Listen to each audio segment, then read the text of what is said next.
না, আপনাকে কথা বলতেই হবে। হ্যাঁ, একটা অনাকাঙ্ক্ষিত দুর্ঘটনার জন্য আদ্দিন হসপিটাল লাইসেন্সটা বাতিল করা হলো। কাজটা কি ঠিক হইলো? আসলে দুর্ঘটনায় এর আগে তো অনেক দুর্ঘটনা ঘটছে। কোনো প্রতিষ্ঠানে কি লাইসেন্স বাতিল করা হয়েছিল?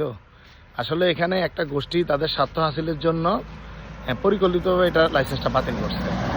যেহেতু মানুষ মারা গেছে, ওনারা ক্ষতিপূরণের জন্য 80 লাখ টাকা দিছে। যদিও এটা একেবারে সামান্য, এরপরও তো দিছে। সরকারি প্রতিষ্ঠান কয় টাকা দেয়? হ্যাঁ, আর এই টাকা তো বিভিন্ন মামলারাই খেয়ে ফেলে।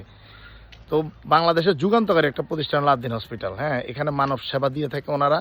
ঢাকা সিটিতে ওনাদের অ্যাম্বুলেন্সের ভাড়া হচ্ছে 380 টাকা। হ্যাঁ, যেটা আসলে কোনো প্রতিষ্ঠানে দিতে পারে না। আর আপনারা যদি কেউ আদ্দিন হসপিটালে যেয়ে থাকেন, তাহলে আপনারা ভালো বুঝবেন।